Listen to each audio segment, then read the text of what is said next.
Hey guys, welcome back. It's Mrs. Harrington, and we are finishing up week 2 of our distance learning.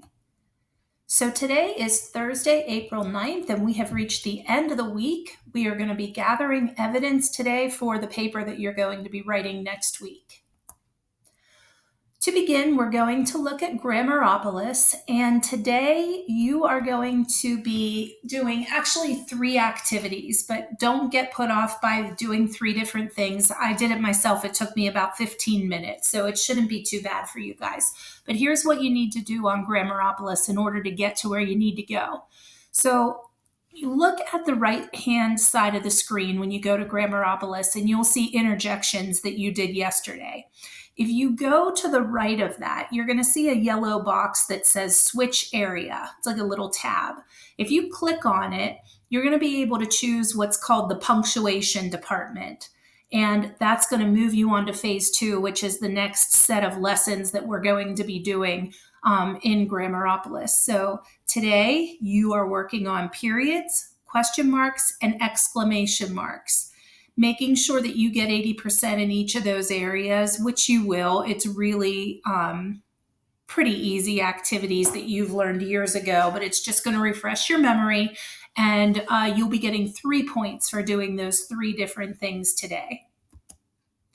All right. The second thing that you need to do is begin gathering effective evidence that you're going to use once you start writing your paper next week, which is going to be an argumentative essay making your case that either the lady or the tiger was behind the door the princess sent her boyfriend to.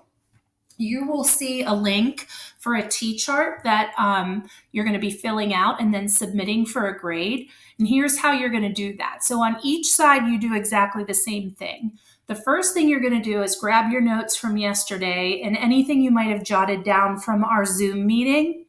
You're going to be looking for explicit evidence. So you remember that that means things that we could see right in the text. We can point to it. It is physically written there.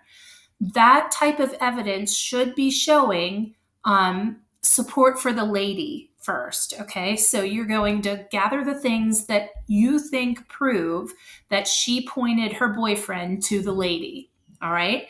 Underneath each one, then, you're going to give your thoughts. So what does that evidence make you think? In other words, what is implicit about it, okay? So you'll have something that you pulled right from the text, and then underneath it, you're going to have how that explicit evidence from the text proves your point. Okay, what does it make you think? How does it lead you to the lady? Then you're going to go back to the story and skim it to make sure that there isn't anything that you missed. Okay, so make sure you do that so that you don't leave any stone unturned when it comes to supporting the side of the lady. Then you go to the tiger side and you do exactly what you just did for the lady, except you're going to switch your focus to the tiger. Okay, so when you're done, you should have 2 sides that are completed with really good explicit evidence and really good implicit thoughts that tell us what that explicit evidence made you think. Okay? Then you're going to check what you have with somebody in class, okay? And if you know someone in Mrs. Storm's class, they're doing the same thing. So you could check with somebody either in our class or in Mrs. Storm's class and make sure if they have something great that you didn't have, add it to what you have on your paper, okay?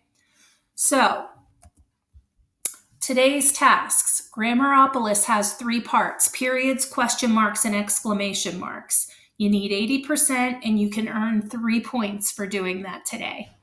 Then you're going to have your T-chart for the lady or the tiger. That assignment is on Google Classroom, and you will be able to pull up the doc that you can fill in and submit for a grade.